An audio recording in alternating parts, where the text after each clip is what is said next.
తిరుపతి జిల్లా చంద్రగిరి శ్రీవారిమెట్టు నడక మార్గంలో తిరుమలకు భక్తులు పోటెత్తారు. వరుసగా 3 రోజులు సెలవులు కావడంతో తిరుమలకు భక్తులు క్యూ కడుతున్నారు. ఉదయం 8 గంటలకే 3000 సర్వదర్శన టోకెన్లు జారీ పూర్తయ్యాయి.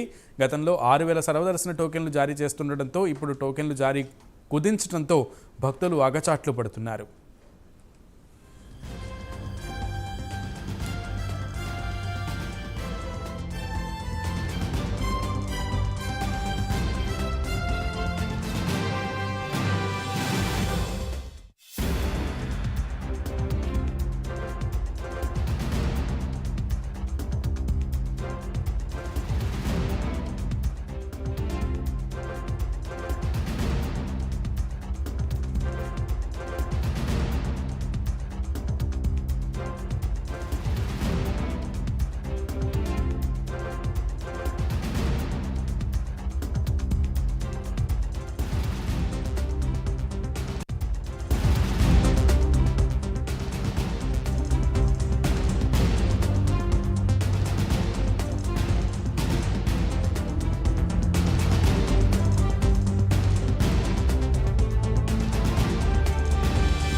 తిరుపతి జిల్లా చంద్రగిరి శ్రీవారిమెట్టు నడక మార్గంలో తిరుమలకు భక్తులు పోటెత్తారు.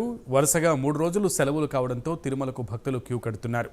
ఉదయం 8 గంటలకే 3000 సర్వదర్శన టోకెన్లు జారీ పూర్తయ్యాయి. గతంలో 6000 సర్వదర్శన టోకెన్లు జారీ చేస్తుండటంతో ఇప్పుడు టోకెన్లు జారీ కుదించడంతో భక్తులు అగచాట్లు పడుతున్నారు. దీనిపై మరింత సమాచారం మా ప్రతినిధి రాజును అడిగి తెలుసుకుందాం. రాజు,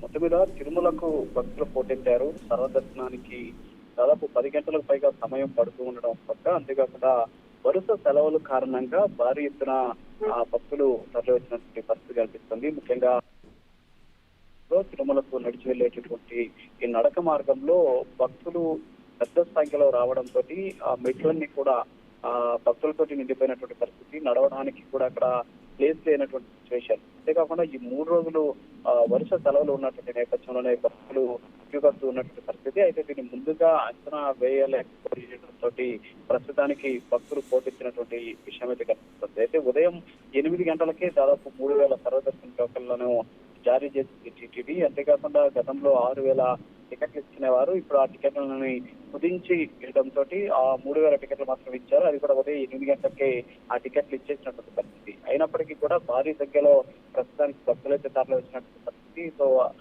శ్రీవారి మెట్టు మార్గం గుండా వెళ్లేటటువంటి భక్తుల సంఖ్య పెరగడంతో టీటీడీ కూడా సర్వదర్శనం టోకన్లు ఉన్నటువంటి వాళ్ళకి దర్శనం కల్పిస్తామని గతంలో చెప్పినటువంటి విషయం ఏదైతే ఉందో, ఈ నేపథ్యంలోనే తిరుమలకు వచ్చినటువంటి వాళ్ళంతా కూడా సర్వదర్శనం చేసుకునే విధంగా వీలు కల్పించేటటువంటి సిచ్యువేషన్. అయితే ప్రస్తుతానికి ఆ భక్తులు పెద్ద సంఖ్యలో తరలి రావడంతో భక్తులకి తీవ్ర అగచాట్లు అయితే పడుతూ ఉన్నటువంటి పరిస్థితి అయితే కనిపిస్తుంది.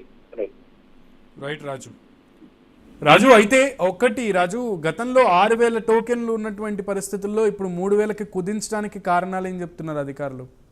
అయితే గతంలో 6000 టోకెన్లు ఇచ్చేవాళ్ళు, అయితే ప్రస్తుతానికి ఆ సంఖ్యను కుదించినటువంటి కారణం ఏంటంటే ఆన్లైన్ లో టికెట్లు ఎక్కువగా పెంచినటువంటి పరిస్థితి. అంతేకాకుండా సర్వదర్శనానికి కేవలం టోకెన్లు కలిగినటువంటి భక్తులే కాకుండా ప్రతి ఒక్కరికి కూడా అవకాశం కల్పిస్తున్నారు. అంటే గతంలో 6000 టోకెన్లు ఇచ్చేటటువంటి క్రమంలో సర్వదర్శనం టోకెన్లు ఉంటేనే గతంలో దర్శనం కల్పించారు. కానీ ఇప్పుడు టోకన్లను కుదించినప్పటికీ కూడా టోకన్లు లేనటువంటి భక్తులు కూడా నేరుగా క్యూ లైన్ లోకి వెళ్లి దర్శనం చేసుకునే విధంగా టీటీడీ నిర్ణయం తీసుకుంది. ఆ నేపథ్యంలోనే ఆ సంఖ్యను కుదించాము అని చెప్పేసి టీటీడీ అయితే చెబుతూ ఉన్నటువంటి పరిస్థితి. సో మొత్తానికైతే టికెట్ల కుదింపు కారణం చేత భక్తులకైతే ఇబ్బంది లేదు. కాకపోతే దర్శనం అయ్యేటటువంటి సమయంలో ఎక్కువ సమయం పట్టేటటువంటి అవకాశాలు ఉన్నాయని చెప్పేసి టీటీడీ అయితే చెబుతూ ఉన్నటువంటి పరిస్థితి. ఈ కారణం వల్ల ప్రతి ఒక్కరు కూడా దర్శనం చేసుకునేందుకు అవకాశం ఉంటుంది అని చెప్పేసి టీటీడీ చెబుతున్నటువంటి పరిస్థితి.